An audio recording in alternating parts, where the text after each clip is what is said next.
दोस्तों, Vodafone idea limited की बात करें तो स्टॉक के अंदर काफ़ी अच्छी आज तेज़ी देखने को मिल रही है। अब इस तेज़ी के पीछे सबसे बड़ा रीज़न है कि आप समझ सकते हो कि गवर्नमेंट की तरफ से कुछ पॉजिटिव स्टेप उठाए जा रहे हैं, वोडाफोन आइडिया को फिर से नया जीवन दान देने के लिए।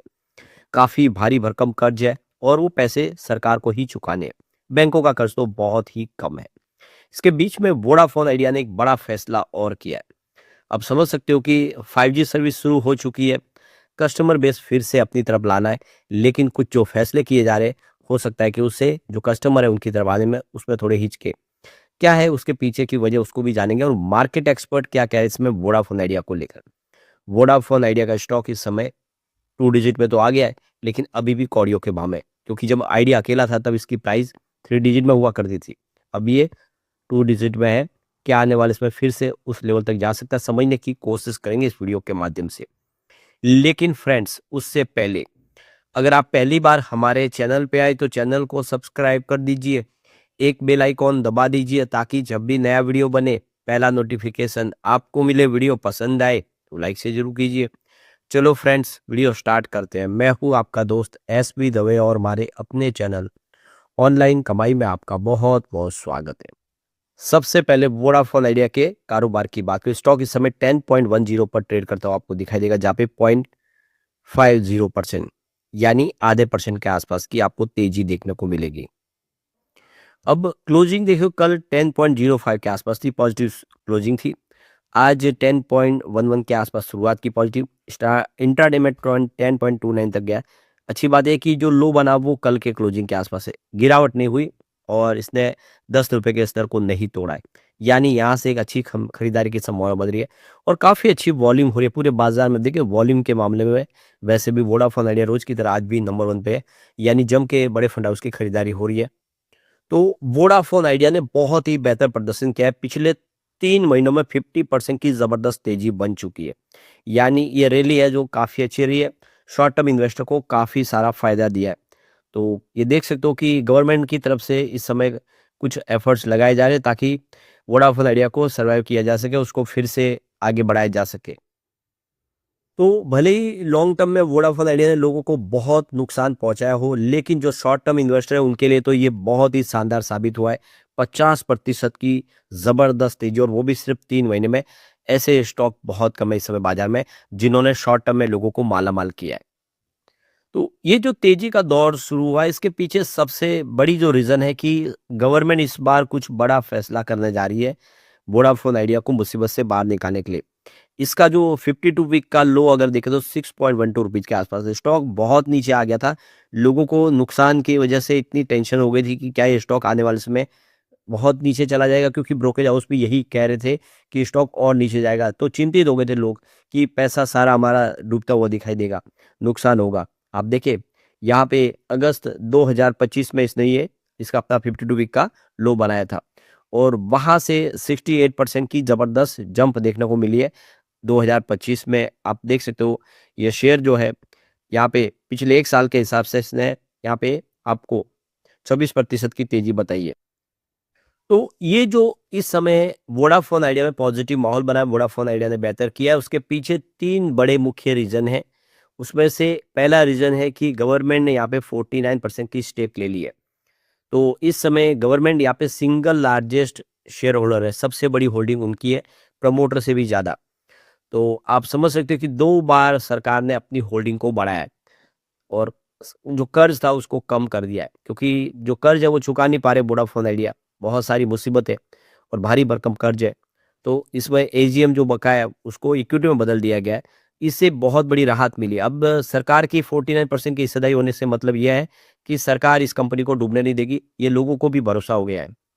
तो ये आप समझ सकते हो कि वोडाफोन आइडिया अकेली कंपनी की बात नहीं है, 200 मिलियन सब्सक्राइबर की भी बात है। और आप समझ सकते हो उनसे संबंधित लोग जिनके रोजगार जुड़े हुए हैं वोडाफोन आइडिया से। तो अभिनव तिवारी जो देखो कि रिसर्च एनालिस्ट है बोनाजा पोर्टफोलियो के, उनका कहना है कि सरकार इस समय वोडाफोन आइडिया के लिए राहत के द्वार खोलने जा रही है, क्योंकि बहुत सारे लोग इससे जुड़े हुए हैं, उनके रोजगार जुड़े हुए हैं गांव कस्बों तक। और इसीलिए और बहुत सारे जो मिलियन ऑफ सब्सक्राइबर्स हैं उनको किसी प्रकार की तकलीफ न हो, इसलिए सरकार कुछ बड़ा फैसला करिए, इससे एक पॉजिटिव माहौल बनाए।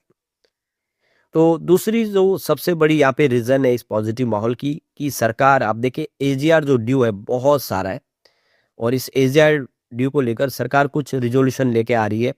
कुछ लॉन्ग टर्म यहाँ पे सस्टेनेबिलिटी के लिए कोई फाइनल फैसला किया जाएगा जिससे ये जो बड़ा प्रॉब्लम है एजीआर का उसका कोई निपटारा कर दिया जाए। और आपको ये पता ही होगा कि जो टीजीएस कंपनी है यूएस की वो भी चाहती है कि एक वन टाइम सेटलमेंट कर दिया जाएगा जो भी एजीआर बकाया है तो हम इंटरेस्ट लेंगे, हम यहाँ पे इन्वेस्टमेंट कर सकते हैं भारी भरकम और प्रमोटर के तौर पे आ सकते हैं। तो आप समझ सकते हो कि इस समय सरकार को फैसला तो लेना ही है। यहाँ पे सबसे बड़ी बात है कि सुप्रीम कोर्ट की तरफ से भी इनको परमिशन मिल चुकी है कि आप वोडाफोन आइडिया के जो पेंडिंग एजीआर पूरा जो बकाया है उसके लिए कोई भी रास्ता निकाल सकते हैं। तो ये देख सकते हो कि 2016-17 का जो यहाँ पे जो एजीआर बकाया आप देखें तो 5,606 करोड़ के आसपास था, जिसमें कहा है कि आप समझ सकते हो कि जो कैलकुलेशन में गड़बड़ हुई है वोडाफोन आइडिया का कहना है सरकार को उसका फिर काउंटिंग करना चाहिए, जो भी उनका कैलकुलेशन फिर सुधारना चाहिए। और आप समझ सकते हो कि सरकार और कोई अपनी तरफ से राह दे तो सुप्रीम कोर्ट की पूरी तरह से यहाँ पे छूट मिली है कि आप चाहे वो फैसला कर सकते हैं वोडाफोन आइडिया को बचाने के लिए। तीसरा जो रीज़न बना है पॉजिटिव माहौल का कि क्वार्टर 2 के दरमियान कंपनी ने अपने लॉस को कम कर दिया। आप देखिए जो लॉस लगातार बन रहा है उसमें कमी आ रही है। अभी जो लॉस है कंपनी का वो यहाँ पे 5,524 करोड़ के आसपास रह गया है जुलाई-सितंबर का। जबकि पिछले 1 साल पहले ये 7,175.9 करोड़ के आसपास था। तो काफ़ी सारा लॉस कम किया है। इससे उम्मीद जगी है कि आने वाले समय कंपनी धीरे-धीरे अपने लॉस को कम करके प्रॉफिट में भी आ सकती है। तो यहाँ पे ईयरन के हिसाब से देखें इसका जो ग्रोथ रिवेन्यू में दिखा है 2.4% की यहाँ पे जंप देखने को मिल रही है, जो अच्छी बात है कि रिवेन्यू बढ़ रहा है धीरे-धीरे करके, भले कम ही लेकिन बढ़ रहा है। इसके अलावा अगर आप देखें तो कंपनी का एआरपीयू बढ़ गया है, यानी जो पर कस्टमर कमाई है उसमें वृद्धि हुई है। आप देखें तो यहाँ पे एआरपीयू जो 166 रुपीज़ से बढ़ते हुए 180 रुपीज़ तक पहुँच गया। यानी आप इससे समझ सकते हो कि कंपनी की जो कमाई बढ़ी है तो आने वाले समय स्थिति और सुधरती हुई दिखाई देगी। तो यहाँ पे देखो कि मेहता इक्विटीज़ के प्रशांत तापसे का कहना है कि इस समय जो ये सारे डेवलपमेंट दिख रहे हैं वो एक नए फेस में एंट्री होती हुई दिखाई दे रही है वोडाफोन आइडिया की। ऑपरेशनल एफिशिएंसी में मजबूती दिखाई दे रही है और देखो कि परफॉर्मेंस काफ़ी बेहतर हो रही है। उम्मीद है कि सरकार का सहयोग मिलके ये कंपनी आने वाले समय बेहतर कर पाएगी। तो क्या सब कुछ जो खराब था वो खत्म हो चुका है या अभी भी कुछ बाकी है? तो यहाँ पे कुछ पॉजिटिव भी है और कुछ इसके नेगेटिव पॉइंट भी है, उसको भी समझना चाहिए। तो ये देखो कि प्रशांत तापसे का कहना है कि अभी भी कंपनी के लिए रिस्क बाकी है। आप समझ सकते हो कि आने वाले समय किस तरह से कंपनी फंडिंग करेगी, अपने बिज़नेस को आगे बढ़ाने के लिए काफ़ी सारे फंड की आवश्यकता है। कैसे उसको क्लियर किया जाएगा, लॉन्ग टर्म ड्यू काफ़ी सारा बकाया है। तो अभी भी प्रॉब्लम है। एक रिकवरी के लिए आप देख सकते हो बिज़नेस को भी बढ़ाना होगा और अपने सारे जो प्रॉब्लम है उसका निपटारा करना होगा। कस्टमर बेस बढ़ेगा तभी कंपनी आगे बढ़ पाएगी। प्रॉब्लम ये है कि सब्सक्राइबर अभी भी कम हो रहे हैं। देखो 1 मिलियन सब्सक्राइबर कम हुए क्वार्टर ऑन क्वार्टर बेसिस पे 196.7 मिलियन कस्टमर रहे। और आप देख सकते हो कि ये सबसे बड़ी प्रॉब्लम है कि अभी भी इनके कस्टमर कम है और एआरपीयू में देखें तो दूसरी कंपनियों के मुकाबले इसका कम है, क्योंकि जियो का 211 रुपीज़ का एआरपीयू जबकि एयरटेल का 256 रुपीज़ का एआरपीयू जबकि इसका 180 रुपीज़ का, यानी पर कस्टमर इनकी कमाई अभी भी कम है। तो फिलहाल वोडाफोन आइडिया के लिए तो यहाँ पे पॉजिटिव बातें भी है और बहुत सारी नेगेटिव बातें हैं। तो ये एक तरह से हाई रिस्क हाई रिवार्ड वाला स्टॉक आपको इस समय दिखाई देगा, ये एनालिस्टों का कहना है। अब यहाँ पे जो एक बड़ी अपडेट निकल के आ रही है कि वोडाफोन ने चुपचाप अपने प्रीपेड प्लान की प्राइस को और बढ़ा दिया है, यानी अपने खर्च को कंट्रोल करने के लिए इन्होंने अपने रिचार्ज प्लान बढ़ा दिए। तो ये देखो कि ये 548 वाला जो प्लान लाया है, आप देखिए वैलिडिटी उतनी ही है 84 डेज की और प्लान आप देखो कि बढ़ा दिया गया है। और इसमें आप देखो कि जो फ़र्क इतना ही है कि डेटा में थोड़ा सी वृद्धि कर दी गई है। प्लान में अब 7 जीबी डेटा दिया जाएगा जो 1 जीबी एक्स्ट्रा रहेगा। तो आप समझ कुछ ज़्यादा फ़र्क नहीं है, थोड़ा-सा इसमें प्लान में बदलाव किया है लेकिन चार्ज को बढ़ा दिया है। और डेटा जो चार्जिंग अभी भी 50 पैसे प्रति एमबी के हिसाब से ही है, लेकिन इस प्लान के प्रभावी दैनिक लागत बढ़ाकर 6.52 रुपये तक पहुँच गई है। ये आप समझ सकते हो इसमें चार्ज बढ़ गया है। और यहाँ पे देख लो कि 1 जीबी डेटा अधिक मिला है 39 रुपये खर्च करने पे। तो ये देखो कि कंपनी के सीईओ ने पिछले अर्निंग कॉल में कहा था कि टैरिफ हाइक पर Vi wait and watch mode में, लेकिन हकीकत उलट दिख रही है। वीआई लगातार चुपचाप अपने किफ़ायती प्रीपेड प्लान महंगे कर रहा है। ये बदलाव ऐसे समय में जब टेलीकॉम सेक्टर में entry level 5G smartphone market पर अभी भी दबाव बढ़ रहा है। बढ़ती कंपोनेंट कीमत के चलते इंडस्ट्रीज में चिंता है और आने वाले महीनों में आप देखें तो ये अफोर्डेबिलिटी और बढ़ जाएगी।